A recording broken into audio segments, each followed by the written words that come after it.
part 2 of the double feature masterclass covering chapters 16 through 19. You map out your calendar. You set that alarm for exactly 6 a.m. Right. The perfect plan. Exactly. You write this meticulously color-coded to-do list, and it just looks so perfectly clean on paper. I mean, it really feels like engineering. Oh, absolutely. It feels safe, like you're in control. Yeah, but then the second you step out the front door, that perfect calendar just completely shatters into messy reality. So welcome back to the deep dive. It really is the great humbling of the human experience, isn't it? We just love the binary comfort of a checked box, but we actually live in this beautifully chaotic, high-definition world that, frankly, couldn't care less about our schedules. It really couldn't. Yeah. And that is exactly where we are heading today. Because in the first half of this masterclass, we did all the foundational work. Right, the setup. Yeah, we built our character sheets, we set up the smart home routines of our lives, and we tracked our habits. We essentially built a beautiful, safe little laboratory. We did, but today is about crossing the threshold. Exactly. We were leaving the safety of just tracking our lives, and we're diving headfirst into the unpredictable reality of actually inhabiting them. And just to be super clear on our mission today, we are strictly focusing on the heavy hitters. We're looking at Chapter 18, which frames life as a playlist shuffle. A great concept, by the way. It really is. And then Chapter 19, which dissects the social media feed and the user interface. So this deep dive is fundamentally about understanding the hidden operating system of our lives. Right. We're talking about that profound transition, moving from being a passive user of a system, just, taking whatever life or the algorithm hands you, to becoming the active architect of your reality. Precisely. It's about taking the wheel. And to you, listening to this right now, by the end of this deep dive, I promise you are going to look at your morning routines, your relationships, and especially that smartphone sitting next to you right now in a completely altered, empowered way. I completely agree. It changes everything. So let's start with this incredibly vivid scene that kicks off the concept of the playlist in Chapter 18. Imagine you get a late-night text. It just says, "Meet me at the record store tomorrow, 2 p.m. Bring headphones." I love that visual. It's such a tactile, grounded image. You walk into this physical space, right? You're smelling the old cardboard and the vinyl. Yeah, the dust in the air. Exactly. And as you flip through the records, you're forced to confront this fundamental difference between analog and digital life. A vinyl record is an intentional journey. Because it plays exactly as the artist intended. Right. Song 1 physically leads into Song 2, which resolves into Song 3. It's a design narrative. But modern life, we treat our lives the way we treat our digital music libraries. We just put it on shuffle. We absolutely do. And I think we've convinced ourselves that randomness is somehow more authentic than intention. Oh, for sure. We romanticize the chaos. We do. We celebrate the chaos, telling ourselves that life is just this series of random events happening to us. Like, oh, well, the universe just threw this at me today. Right. But here is the brutal truth that the source material points out. The modern music shuffle isn't actually random. Wait, really? It feels random. It feels that way, but if you open a streaming app right now and hit shuffle, you are not getting mathematical randomness. The algorithm is running a highly sophisticated predictive model based entirely on your past behavior. Oh, wow. So it's watching me. Constantly. It tracks what you skip, it tracks what you replay, it knows that you listen to melancholic acoustic music at 4 p.m. on Sundays. That is terrifyingly specific. Right, and it knows exactly how many seconds you'll tolerate a new genre before you just retreat back to your favorites. So it's literally mapping your psychology through your thumbs. Exactly, and it uses all that behavioral data to predict the exact next song that will keep you on the app. And the core argument here is that life operates on the exact same algorithmic principle. So the randomness isn't random. No, the randomness you think you're experiencing in your daily life isn't random at all. It is an algorithm of patterns based entirely on your own attention and your own behavior. Okay, let's look at how this plays out in the real world, because the concept of frequency bias explains this perfectly. Yes, the frequency bias examples are great. Like, say you are at a cafe and you hear a track of 1980s Japanese city pop. You've never heard it before, but you vibe with it.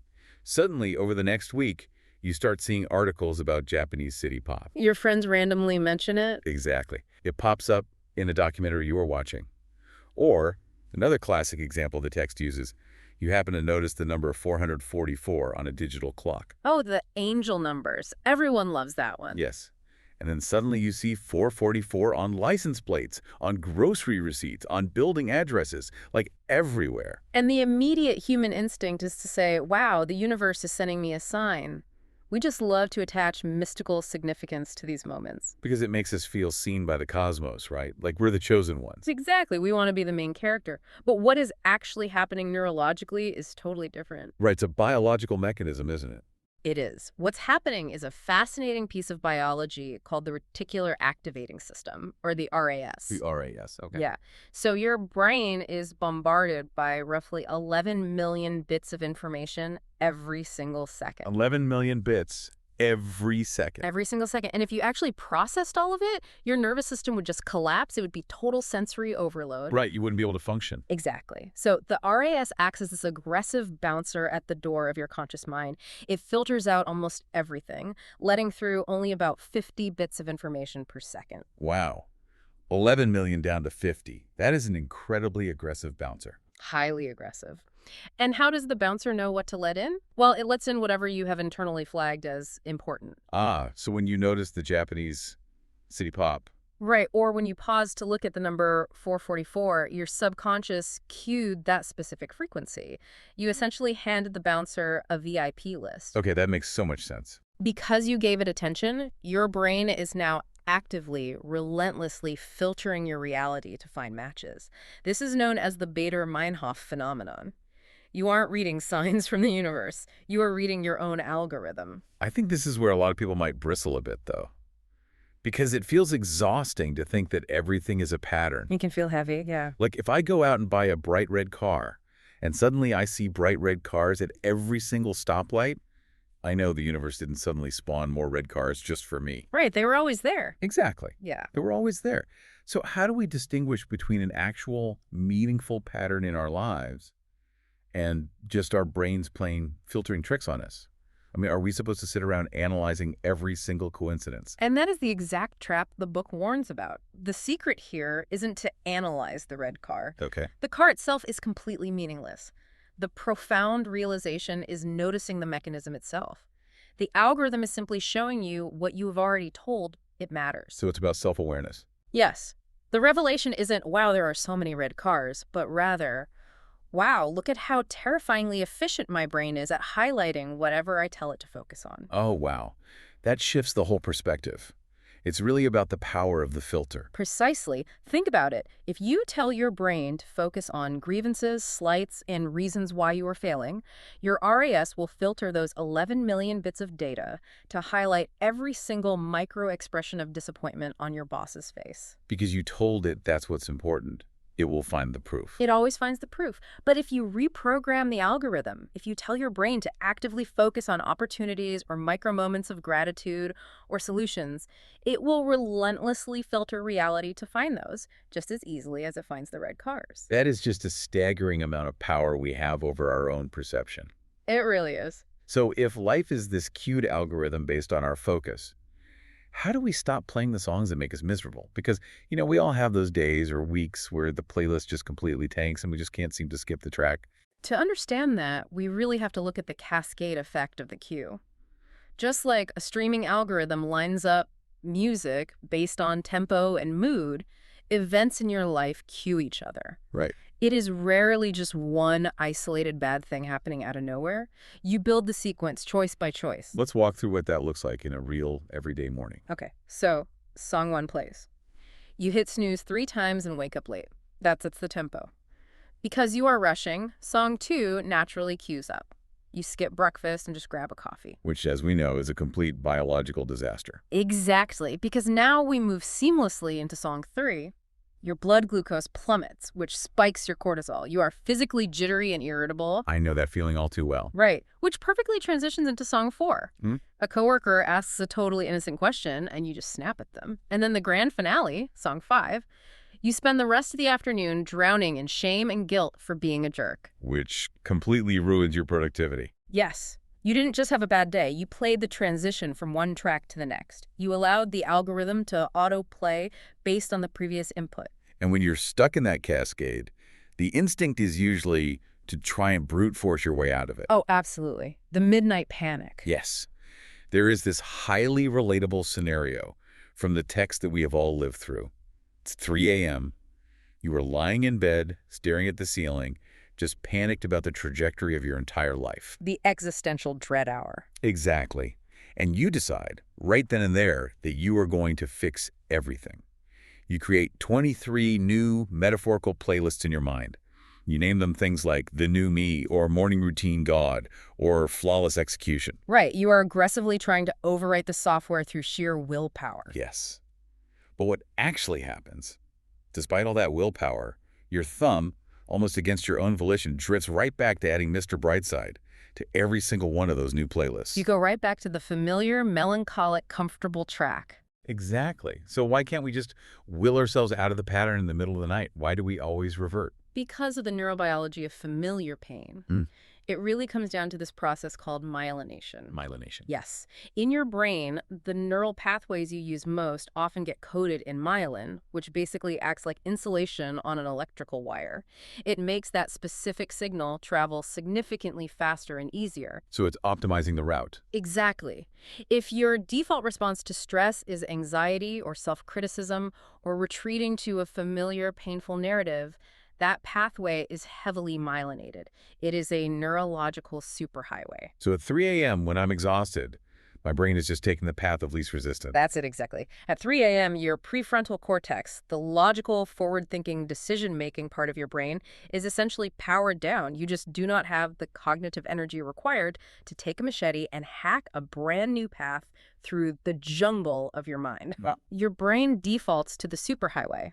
The groove of that record is biologically deep. The brain actually prefers predictable pain to unpredictable unknown. It finds safety in the familiar, even if the familiar makes you completely miserable. Predictable pain over unpredictable unknown. Yeah. That is so profound. And that perfectly explains what the text calls repeat mode in our waking lives. Yes, repeat mode is everywhere once you start looking for it. We all know someone who has the exact same catastrophic argument with 3 entirely different bosses over a 5-year period. Or the friend who dates the exact same emotionally unavailable partner, just wearing different faces and different names over and over again. And they always keep asking, why does this keep happening to me? Because the track is on repeat. And the vital insight here is a total paradigm shift. The universe isn't punishing you. It is pedagogy. It's a teaching mechanism. It's trying to educate you. Yes. That song will play on loop until you actually learn what it is trying to teach you. If you keep having the same conflict with different managers, the algorithm is highlighting a boundary you haven't learned to set, or maybe a defensive communication style you haven't dismantled. Right, the people are just interchangeable. Exactly. The people in your life are just actors reading the script you keep handing them. The song will keep playing until you change your response to it. So how do you actually change the response? If willpower at 3 a.m. doesn't work, how do we break the loop? You have to engage what they call discovery mode. If you think about a streaming app, if you only ever listen to heavy metal, the algorithm assumes you just are heavy metal. Right. To change the algorithm, you have to intentionally click on jazz or classical or hip-hop. You have to feed it conflicting data. In life, to prevent your identity from calcifying, you must intentionally introduce off-brand experiences. What does an off-brand experience look like practically for a person? It basically means breaking your own rules. If you are a highly rigid, hyper-scheduled person who needs everything planned weeks in advance, your off-brand experience is waking up on a Saturday, getting in the car, and just driving with no destination. Oh, that sounds stressful for a planner. It is. That's the point. Or if you only consume intense true crime podcasts, you spend a week listening only to classical music or stand-up comedy.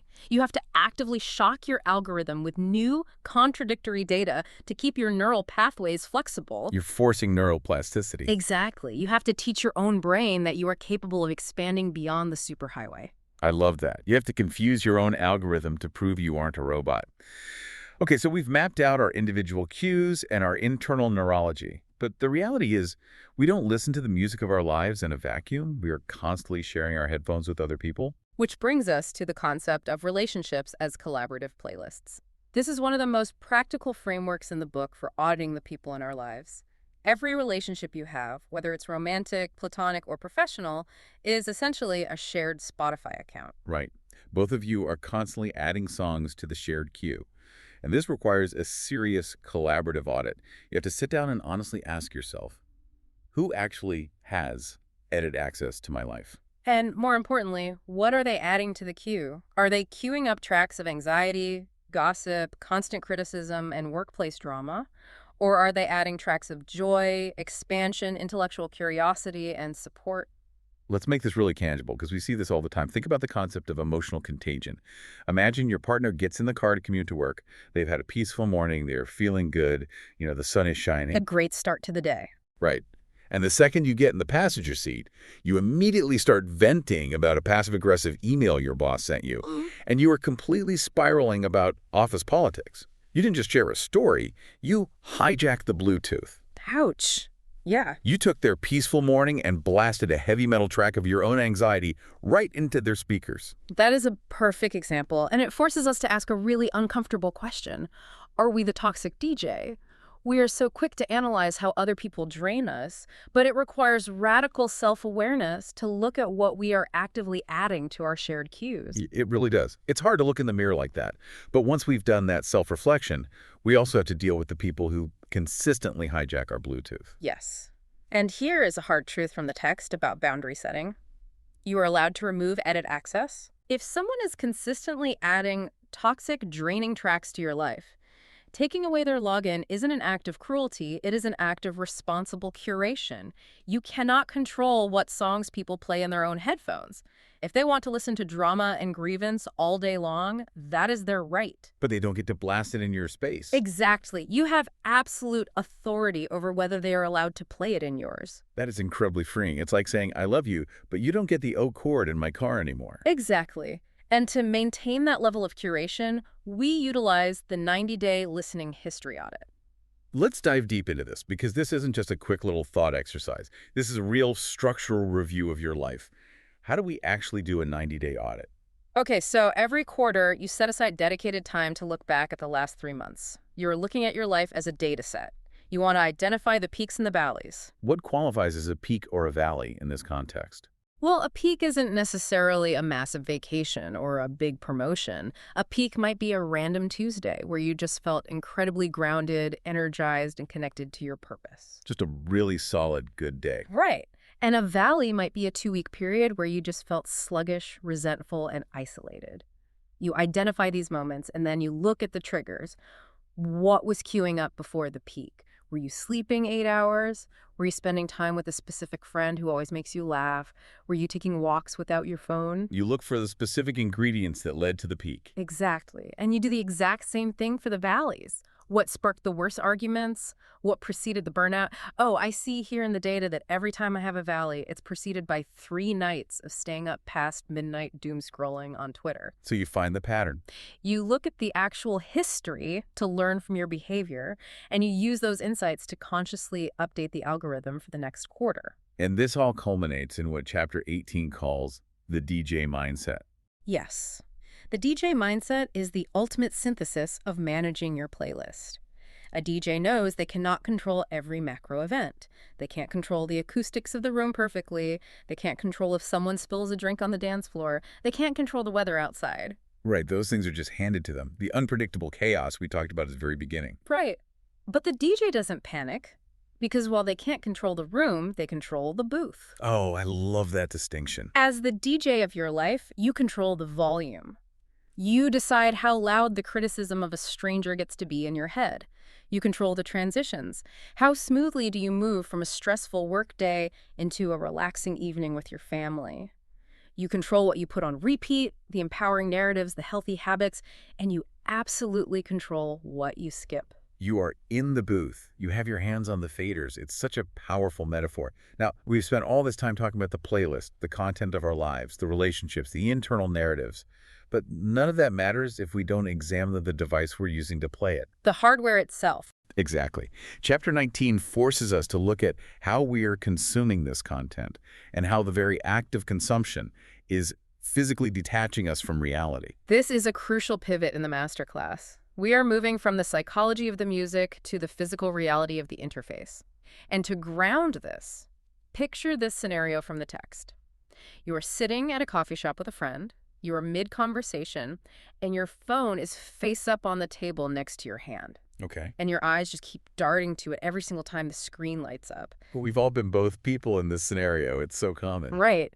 Now imagine your friend stops talking, reaches across the table, and physically flips your phone face down. And they ask you this piercing question. How many times have you checked that in the last hour? And instantly the defensiveness flares up. You say something like, I don't know, maybe 10 times I'm waiting on an important email. But the reality is much higher. The average person is interrupting their own physical experience hundreds of times a week just to look down at a piece of glass to see what everyone else is doing. It's wild when you phrase it like that. Yeah. And this sets up one of the most profound metaphors we have for modern existence. The UI versus the OS, the user interface versus the operating system. Let's break these down thoroughly, starting with the UI. What exactly is the UI in our lives? The UI, the user interface, consists of the bright, loud, colorful desktop icons we interact with constantly. In the digital world, it's the apps, the notifications, the social media feeds, the bank statements. The things demanding our attention. Yes, but it also applies to our mental state, our passing thoughts, our rigid schedules, our anxieties about the future. That is the mental UI. It is specifically designed to be flashy, urgent, and to completely monopolize your attention. So if the UI is all the flashy stuff demanding our attention, what is the OS? The OS, the operating system, is the actual machine code running underneath it all. It is the silent, essential infrastructure. In human terms, your OS is your physical body. It is your breath. It is your nervous system, your heart rate, your digestion, your sensory experience of the present moment. So if the UI is the flashy desktop screen, the OS is the actual biological machinery. And the danger here is that we completely ignore the machinery until it breaks down. Exactly. We are living through a massive, culturally sanctioned crisis of disembodiment. Modern life, with its screens, its endless metrics, its remote work functions as a highly funded training camp for abandoning the body. Wow. A training camp for abandoning the body. We've been conditioned to live entirely from the neck up, essentially trapped inside the UI. It makes me think of someone sitting at a desktop computer, frantically clicking icons, dragging 50 windows around the screen, completely bewildered as to why the computer is lagging, freezing, and making this terrifying humming sound. Right, they're just staring at the monitor. Yeah, they're staring at the screen trying to fix it while remaining completely ignorant of the actual hardware tower beneath their desk that is physically overheating and melting down. We are mistaking the map for the territory. The data on the screen is not the physical experience of living. That is the perfect analogy. And the ultimate symptom of living in the UI is outsourcing our physical reality to digital metrics. Like checking a sleep app to tell us if we feel rested. You wake up, you feel okay, but your app says your sleep score was a 42, and suddenly you feel exhausted. You believed the UI over your own OS. Yeah, or checking a smartwatch to see if you are stressed, rather than feeling the tightness in your own chest. Right. And when you live entirely in the digital interface, detached from your body's actual signals, you become incredibly susceptible to the manipulative architecture of the feed. Which brings us to the mechanics of doom scrolling. And here is where we need to correct a massive misconception. When we talk about doom scrolling, most people think it's an information problem. I think they're just highly empathetic citizens staying informed about global catastrophes. It is rarely about the content. Doom scrolling is fundamentally about the physical motion and the neurochemical loop. It is a biological mechanism for seeking a quick dopamine hit to escape the present moment. Explain the neurobiology of that. Why would reading terrible, depressing news give us dopamine? Because dopamine isn't just the pleasure chemical, it is the seeking chemical. Evolutionarily, your brain rewards you for gathering information about potential threats. If there is a lion in the brush, the brain wants you to find it. So it rewards this search for danger. Yes. So, when you feel a subtle, uncomfortable sensation in your OS boredom, low-level anxiety, loneliness, your brain seeks an escape. Instead of sitting with that physical discomfort, you jump into the UI to scroll. The intermittent variable rewards of the feed, the slot machine effect of not knowing what the next swipe will reveal, hijacks that seeking circuitry. So you are avoiding the discomfort of reality by numbing out with a digital slot machine. Yes. And the tragic irony is that we've become so practiced at this mechanism that we actually learn to doom scroll our own minds. What do you mean? Even when the phone isn't in our hands, we endlessly swipe through our internal anxieties. We catastrophize about the future just to avoid feeling the quiet emptiness of the present moment. Endless swiping through our own worries. And the external feed is perfectly engineered to capitalize on that exact vulnerability. Let's look at the actual math of how feeds are built. The engagement equation. Right. The algorithm driving your social media feed is not a benevolent curator trying to educate you. It is a machine optimizing for one single metric: time on device. That's all it cares about. That's it. And the most efficient way to maximize time on device is the engagement equation. Engagement equals emotion multiplied by controversy multiplied by personal relevance. Emotion times controversy times personal relevance. Exactly. The algorithm prioritizes outrage, fear, and comparison simply because those are the highest octane emotions that keep human beings scrolling. Nuance, deep context, and peaceful resolution do not drive engagement. Rage does. And this naturally forms echo chambers. Now, let's break down how an echo chamber actually functions mechanically, regardless of the content. And I think it's really important to pause here and tell the listener, we're taking absolutely no political sides here. Right, none at all. We are just reporting exactly how the text describes the mechanics of the algorithm. Yeah, whether it's a left-wing feed or a right-wing feed, we are not endorsing the viewpoints of any of that content. Right. We're just looking at the source material's ideas objectively. Exactly. An echo chamber operates on confirmation bias on steroids. Let's use two completely different examples to show how universal the mechanics are. Let's take a highly curated aesthetic wellness and yoga feed. Okay. The algorithm learns that you engage with green smoothies, mindfulness quotes, and antitoxin content. Very quickly, the algorithm stops showing you anything else. It begins suggesting increasingly extreme versions of that content just to keep you hooked. Right. It pushes you further down the funnel. Suddenly, you are in a bubble where everyone you see believes exactly what you believe about health, and anyone outside that bubble is viewed as toxic or unenlightened. And the exact same mechanic applies to a hard news or politics feed. Identical. The algorithm learns your political leanings, and it immediately isolates you. It feeds you content that validates your anger and confirms your feels about the other side. It doesn't care if you are leaning left, leaning right, or just leaning into green smoothies. The architecture of isolation is the same. These curated feeds calcify our worldview. We completely lose the ability to handle cognitive dissonance. There is a brilliant litmus test in the book to see if you are currently trapped in an echo chamber. It's called the Steelman test. Yes. If you cannot accurately and fairly articulate the absolute strongest argument of someone you fundamentally disagree with, without resorting to sarcasm or creating an exaggerated straw man version of their beliefs, you are trapped in an echo chamber. Wow. If you genuinely think everyone who disagrees with you is simply evil or stupid, the algorithm has successfully narrowed your reality. That is a tough pill to swallow. It requires immense intellectual humility to pass that test. But this engagement loop doesn't just stay on the screen. It doesn't magically turn off when we lock our phones. It breaches the perimeter of our minds. Which brings us to the terrifying concept of viral thoughts. This is really the epidemiology of the digital age. Think about how a physical virus spreads. You touch a contaminated surface, you touch your face, and the virus enters your system. Right. Viral thoughts work the exact same way. You are standing in line for coffee, you open an app for 30 seconds, and you read one highly charged, outrage-inducing post. And you lock the phone and think you are done with it. You go back to your day. But you weren't done with it. It is an internal infection. That thought goes viral internally. It lives rent-free in your head all day. It hijacks your mood. It raises your resting heart rate. It makes you short with your partner at dinner. And it ruins your ability to focus on your actual physical life. You are carrying the cognitive load of a stranger's outrage. Precisely. So how do we stop the spread? If we were infected, what is the cure? You implement what's called the quarantine protocol. It is a step-by-step cognitive behavioral technique. Step 1. Identify the infection. The moment you notice your jaw clenching or a cyclical angry thought looping in your head, you pause, you trace it back.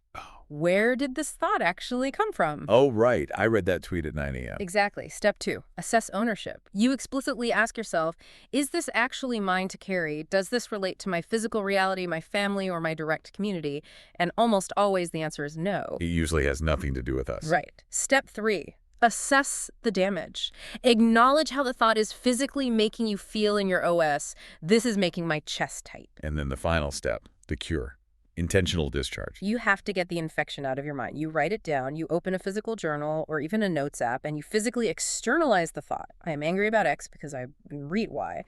By moving it from your amygdala, the emotional center of the brain, through your motor cortex and onto the page, you physically discharge the energy, you close the book, and you walk away. That is such a clean, biological way to handle it. You are literally flushing the system. Mm-hmm. But we also have to talk about where a lot of these viral infections breed.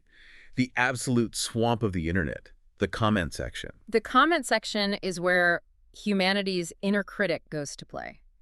It is a concentrated dose of negativity bias.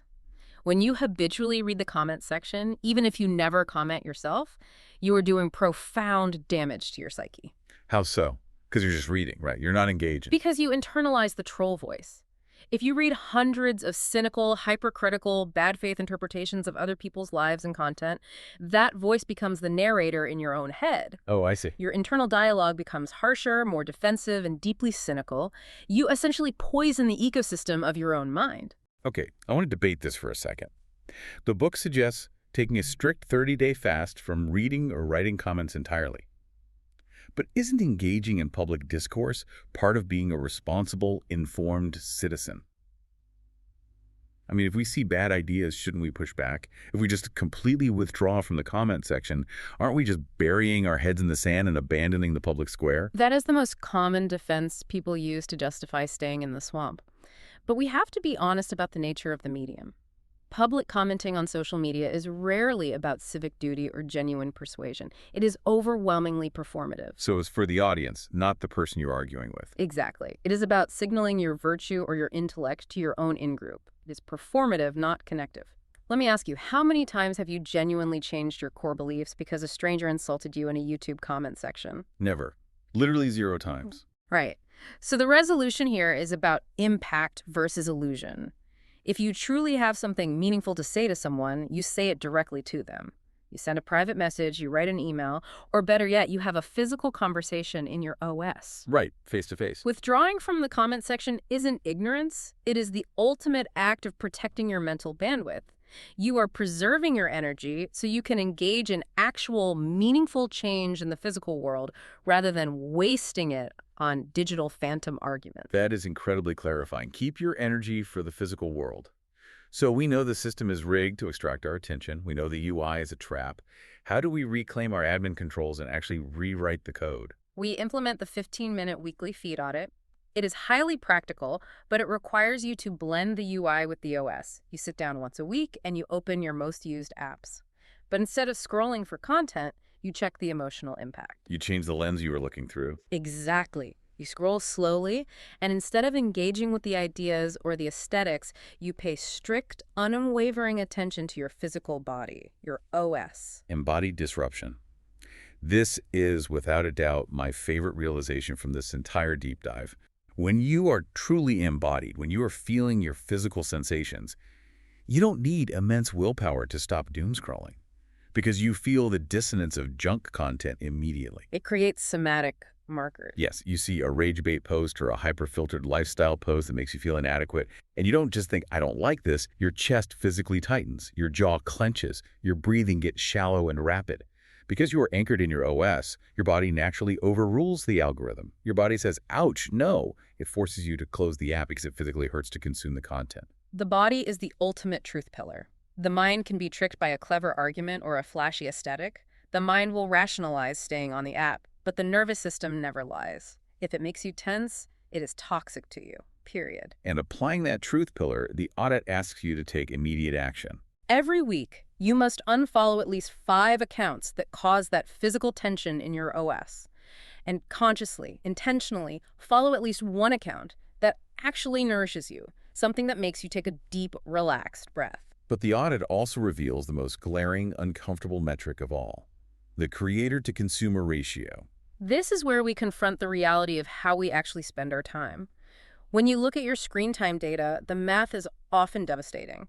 Many of us spend upwards of 18 hours a week consuming other people's highlight reels, watching other people's opinions, looking at other people's vacations. That's a part-time job. It is. And Yeah. we maybe spend 2 hours a week actually living or creating our own lives. 18 hours in the audience, 2 hours on stage. And this massive imbalance causes what the text brilliantly terms psychic indigestion. Psychic indigestion. It makes so much sense. You are bloated. You have consumed thousands of discrete pieces of content, opinions, tragedies, comedy sketches, political rants, and you have given your brain zero time to digest any of it. You are spiritually overfed and physically undernourished. So, to cure psychic indigestion, we implement a new operational rule, the 1 to point 0.5 ratio. For every 1 hour you spend consuming digital content, you must spend 30 minutes creating. And let's be very clear about what creating means here, because it doesn't mean you need to start a YouTube channel or become an influencer. No, not at all. Creating means generating output in the physical world. It means writing in a journal. It means cooking a meal from scratch instead of ordering delivery. It means building something with your hands. Even small things. Yes, it means taking a walk without headphones and letting your mind wander. It even means having a deep, undistracted conversation with a friend. It's about moving energy outward instead of just endlessly taking it inward. Because consumption drains your cognitive reserves, but creation, tangible physical creation, actually fills you up. It is the ultimate transition from being a passive audience member in everyone else's digital life to being an active, embodied participant in your own physical reality. Okay, let's synthesize this massive journey we've been on through part 2. We started by shattering the myth of randomness. We realized that life is an algorithmic playlist of our own making, driven by our attention and our reticular activating system. Right. We learned that to break the 3 a.m. loops of familiar pain, we must step up, engage discovery mode, and become the DJ of our own lives, controlling the volume, curating our collaborative relationships, and managing our transitions. And then we confronted the hardware itself. We realized we have been living as disembodied users, trapped in the flashy, anxiety-inducing user interface of our screens and our busy minds. We explored the necessity of reclaiming our bodily operating system through the truth of physical sensation, utilizing feed audits to purge the viral thoughts, and balancing our creator-to-consumer ratio to cure our psychic indigestion. It is a profound, life-altering shift, from the digital to the physical, from the passive to the active. And my call to action for you listening today is incredibly simple. Do not try to change your whole life at once. Do not make 23 new playlists. Do just one thing today. Identify the one app or the one specific account that consistently puts your nervous system in the red zone, the one that makes your chest tight. Delete it. Unfollow it. Reclaim your admin controls, step out of the UI for just a moment, and genuinely feel the physical lightness of that choice resonate through your OS. Just one unfollow. You could do that right now. But before we go, I want to leave you with a final lingering question to ponder on your own. Think back to that perfectly clean binary calendar we talked about at the very beginning, the one that shatters when you step into reality. What if the algorithm you're fighting so hard against, the one feeding you endless anxieties, disruptions, and comparisons, isn't actually your enemy? What if it's just a flawless, unbiased mirror showing you exactly what you secretly value most right now, and the discomfort you feel is simply the realization that your values are desperately overdue for an update?